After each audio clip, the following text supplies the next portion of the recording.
The following performance is intended only for mature audiences.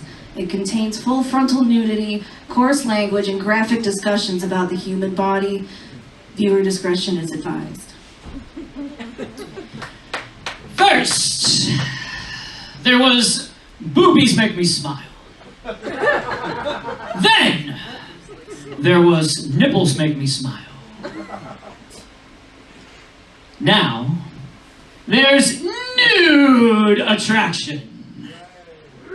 Welcome to the only dating show that wears nothing but a smile.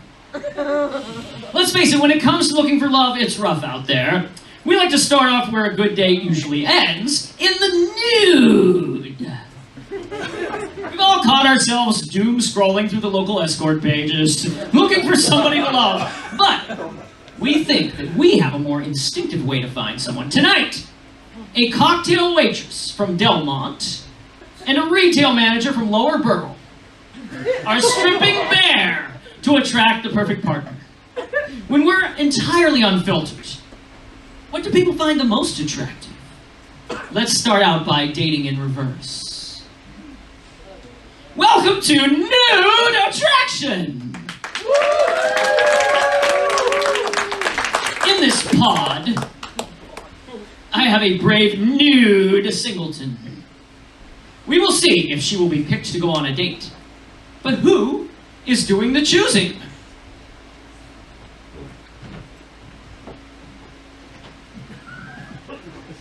Hello, my name is Scott Fry. I'm a retail manager from Lower Burl, Pennsylvania, and I'm 50 years old.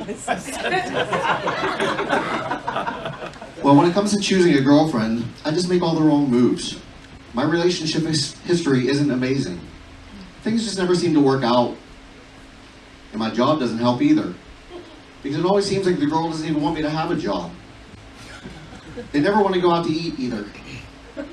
They always say we should be spending money on that. What else is there to do, really? I would just love to hit the lottery and be able to quit my job someday and find a partner and spend the rest of my life in Fox Chapel. Hopefully today we can get down to bare essentials and find true love. So, Scott Fry, welcome to the show. Are you excited? Well, I hope I don't get too excited. Well, hopefully you get over that before the end of the show, because that's when you will be bearing it all to her. But first, what are you looking for in a woman? Well, I'm basically just looking for someone who, wants to have a good time, but maybe somebody who isn't too overconfident in their looks. Well, why do you want to choose somebody nude? Well, it's not that I want to choose somebody in the nude exactly, but it's just as nothing else has worked. I've tried OkCupid, OkStupid, Craigslist misconnections, and even Craigslist sexual encounters back when it existed. I'm tired of being catfished. I'm tired of being goldfished. I'm tired of Facebook. I'm tired of Instagram. And I'm tired of TikTok too, because of all those unsolicited tick pics. So basically you've tried it all and you're just looking for a new approach. Well, in front of you, there is a pod. And inside of this box is a completely nude woman. I'm sorry, a completely nude woman. Just for you. She has at least one attribute that you have said that you find attractive. So we are going to reveal her to you, Scott Fry, bit by bit. All you need to do is decide if you're going to take her on a date based on what you see. So I'm now going to reveal the bottom half of the body. Here it comes.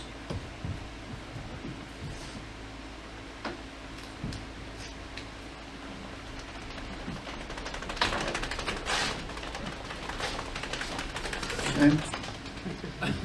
Seeing some feet here. You might have to move it up down a little bit. Can't really see too much. Well, you can, I don't know.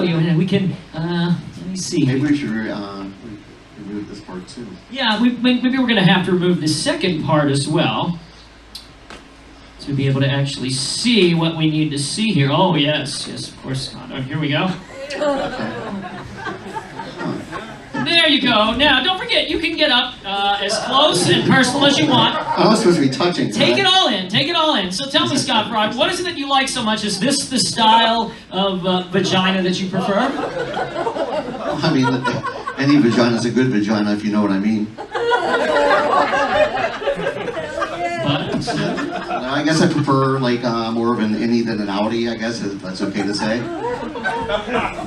well, what about the pubic hair? Do you prefer it shaved? No, I mean, obviously it's a woman's personal choice, but I just like it tidy, I guess. I went to the dentist one time when I was in the 5th grade, and I read in a magazine in the waiting room that pubic hair prevented chafing during sex. So I've always been kind of pro-pubic hair since then.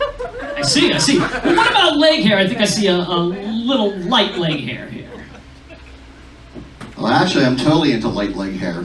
One time at Metropole in the Strip District, you guys remember the singer Poe? Well, I was in the very front, and everyone in the audience was rubbing her legs while she performed. And I'll admit, I joined in too.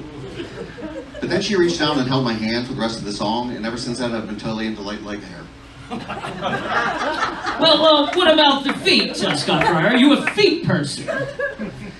No, I mean, I would suck on a toe or two if I was given the chance. But I would say I'm more into like shoes and socks, to be honest. I've been having kind of like this dirty laundry fantasy lately where I would have sex on a pile of somebody's dirty clothes. Sex fact! According to a recent survey, 11% of the population has a foot fetish, making it the most common fetish of all. While 36% of Americans have a secret fetish, another 45% said they would be interested in learning more. It's almost 100%. I think it would be time to reveal the middle of the body now. Let me see if there's a way that I can do that without revealing the face as well. Are you ready, Scott Fry? You could probably move it up since it's like double taped, you know? Double taped. Thanks for coming out tonight, guys. Appreciate it. We love you.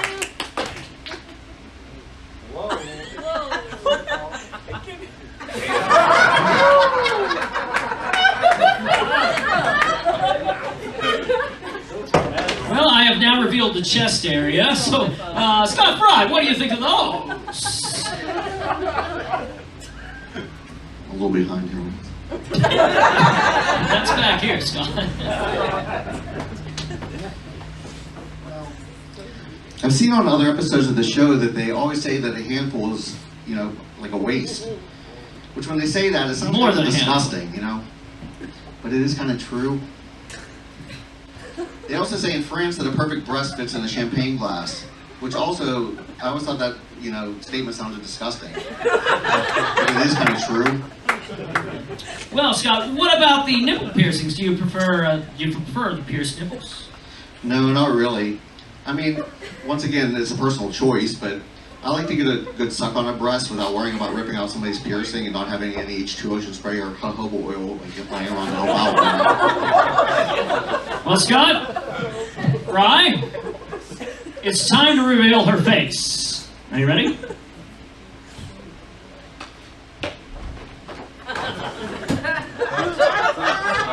So, Scott, Fry, what do you think about that? Okay, well, it's a beautiful girl, to be honest. A little less attractive than other girls I've dated in the past. Listen, I don't care what anyone says. Every girl I've ever been with has been really hot, in my opinion, okay? What about the hair? Is that a good length for you, Scott Fry? Well, I honestly prefer a little shorter, but I always say the shorter the better. But usually they always wait till after we break up to cut it. Sex fact! The reason some people change their haircut or style post-breakup is to let go of their former, possibly unhappy selves. It may also be a way to express their power and individual freedom. Well, it's time. The tables have been turned. The next time she sees you, it's going to be with your clothes off. So, Scott, go and get that cloth off.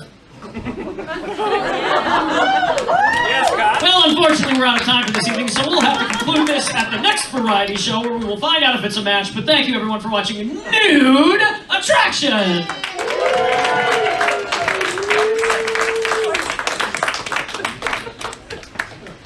Guys, get your phone out. Go ahead.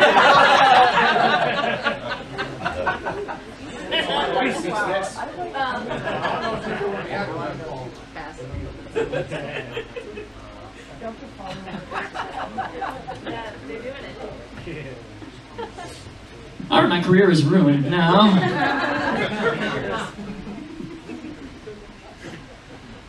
My I try to go, you know, perform at the Children's Museum, they're going to say, yeah, I don't think so. We just saw that picture. Okay, well, it looks like it's time, by looking at my upside-down schedule, it looks like it's time for the Weird Paul Rock Band to perform anything you want to hear. So just give us a few moments here to plug in our instruments and to get this pod off the stage. Scott Brown? And